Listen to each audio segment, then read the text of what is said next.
the more they attack him, the more that people like him. Let's go out to some of your calls. Line 3.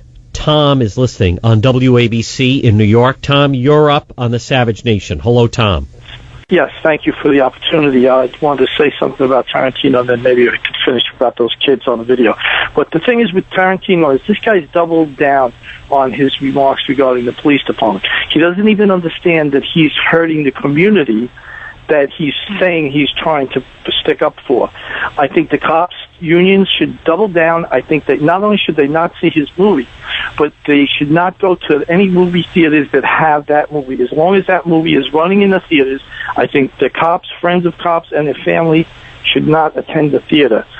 He doesn't want our money, and so we don't have to give it. The other thing I want to say about those kids, I can guarantee you those kids that came out and said things had nothing to do with it. The people who are behind it are probably Americans and white, and probably from some liberal university. I doubt that their parents were the people that put them up to that. So, well, as far as Hispanics goes, Tom, isn't that amazing? I mean, Tom, what kind of parents, what kind of adults would film a video and write a script for kids to start swearing and dropping that type of language, Tom? My mother would wash my mouth out with soap. Yes, absolutely, Tom. Thank you for the call, Tom. And in case you're not sure what he was referring to, we'll get to that. There's a video where they have these young kids swearing and, putting up the table for one salute towards Trump, and anyone that's against illegal immigration is a racist. It's really despicable. Quentin Tarantino, talk about someone who's made trash films, violent trash films. He spoke at an anti-police rally, called police murderers. This failed filmmaker. I think Pulp Fiction was, one of the worst films I've ever seen. Completely bankrupt. What is a good film that he's made? And for him to then, as he has another failed movie coming out, to go on MSNBC last night on a show that, again, no one watches, which is why he was probably comfortable there. Let's hear him. This is Quentin Tarantino doubling down and even going a step farther and saying the problem is not only that police are murderers, but also now he brings in that it's white supremacy involved. Well, the organization who put it on was, it's called Rise Up October. And they got in touch with me because I had made statements in some interviews, along the way that had suggested that I'm on their side when it comes to this issue of, ultimately what I feel is a problem of white supremacy in this country. As opposed to the violent films that you're making, how has he contributed anything? He talks about violence. He's made, I think, some of the most violent films there are. Kill Bill or Reservoir Dogs, which I believe was his first one, incredibly violent in the scene, right? When the guy gets his ear cut off. Never mind Pulp Fiction. Completely makes films just for the gore of making a violent film. He gets to live in that world. Police have to live in real-day violent situations. What a disgrace. I mean, he is the definition of just a gutless punk. And police need to know that they have our support. Let's go out to line 5. Michael is listening on KSFO in San Francisco. Michael, you're up on the Savage Nation. Hello, Michael. Yes, I find it ironic that the Democrats are complaining about Trump going on SNL. SNL is kind of like a washed-up show. I used to watch it years ago. I would have never watched it. Now they're offering a bounty for somebody to jump up and yell racist. I'll bet you that SNL gets the highest ratings it's ever had in history. Or certainly, I think I agree with you, Michael. I think that the show is certainly, jumped the shark a long time ago. Every once in a while, I would maybe watch it, or I would hear about something kind of funny. They did a thing on the debate with Bernie Sanders, and it was actually funny, but only because they had Larry David and Alec Baldwin part of the skit.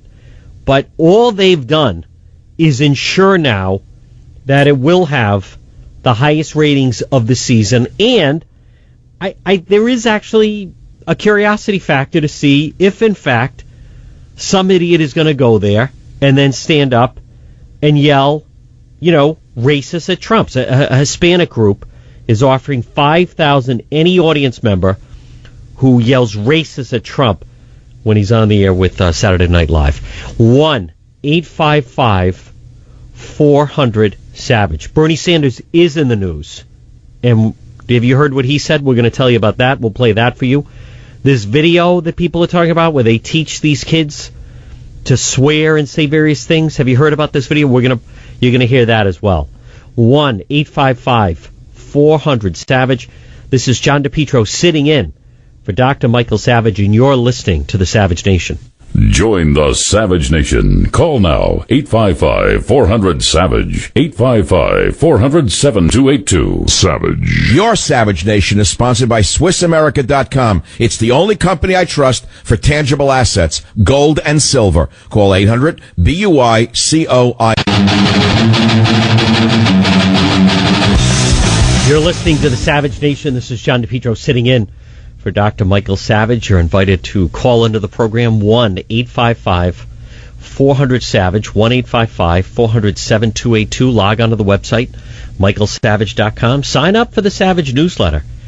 You know, this story on whether or not maybe ISIS did in fact take down that Russian airliner. I was just looking at a story, Time Magazine. The prospect that ISIS planted a bomb that blew a Russian airliner out of the sky last weekend raises the stakes for President Obama and the rest of the civilized world. While the evidence of their culpability remains sketchy, confirmation would elevate the conflict to an entirely new level, a level neither Washington nor Moscow wants. Fingers are crossed in both capitals that some mechanical reason for the disaster will be found and found soon. But if the ongoing investigations, which killed all 224 aboard when it crashed in Egypt, increasingly point to a bomb, the world's war against ISIS will have to shift gears. It will go from being a distant religious conflict pursued by zealots to a major challenge to the international order that can no longer be handled with air power, U.S., Russia, or anyone else's alone.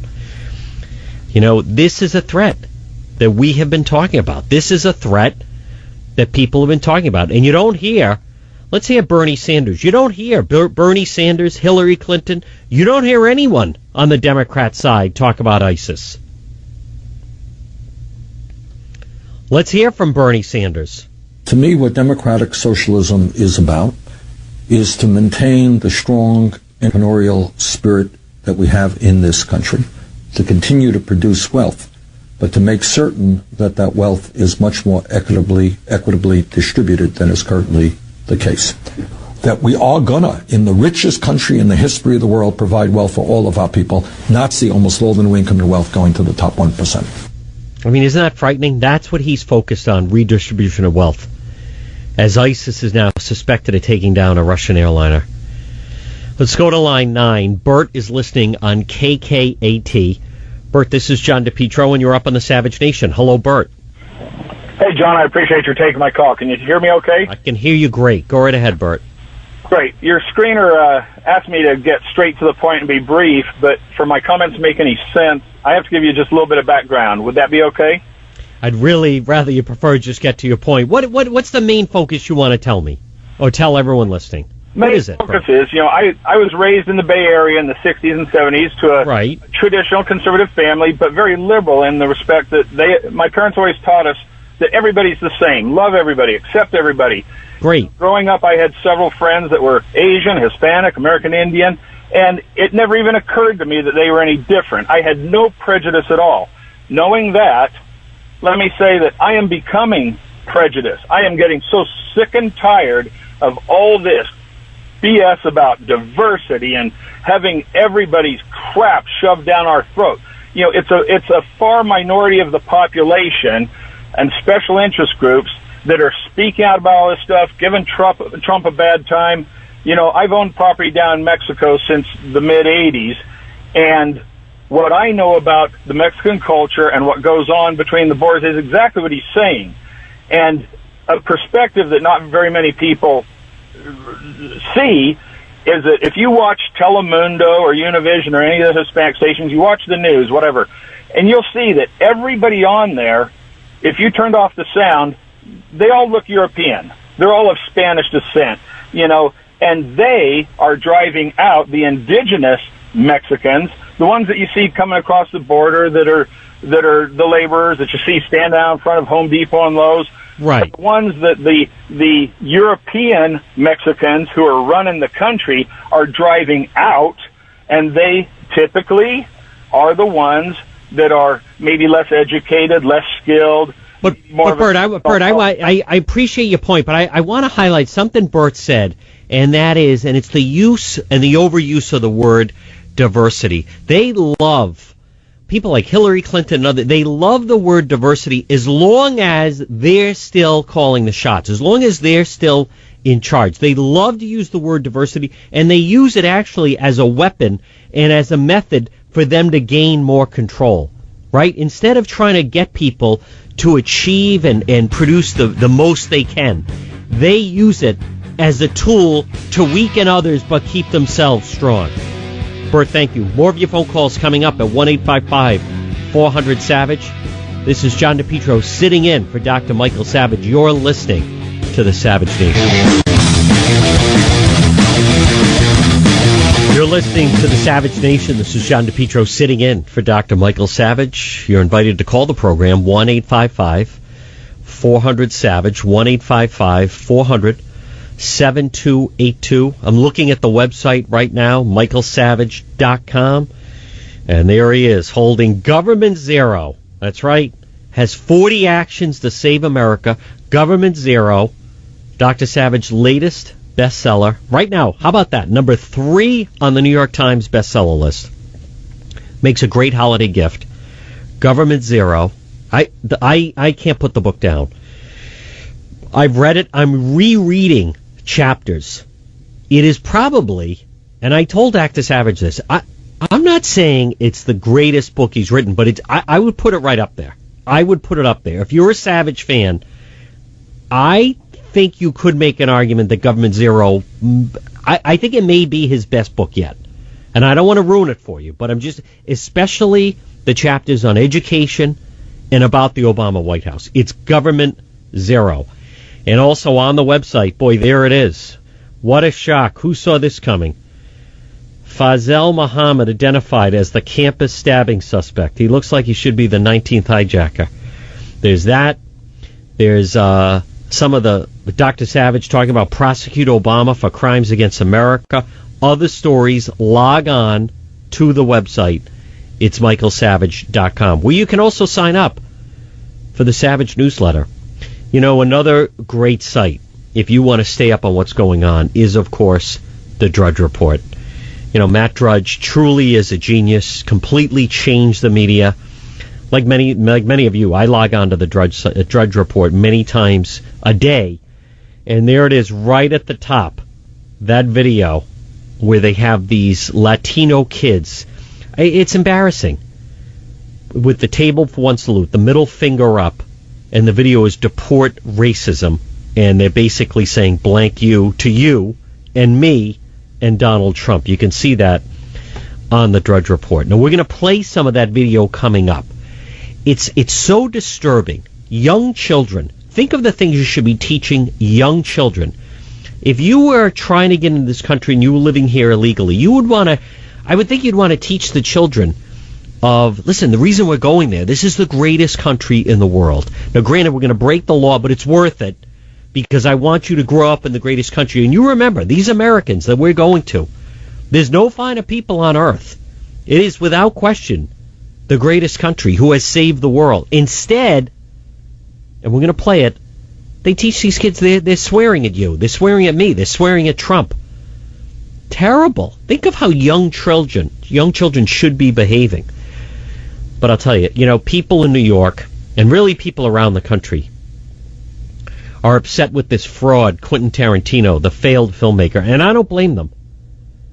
It was Tarantino that it was first at a rally where he called, I hate people that call police murderers. And that death of Eric Gardner at Staten Island, I mean, that was in fact, listen, the police were also upset about that, and their lives were thrown off and ruined by it. But to call them murderers,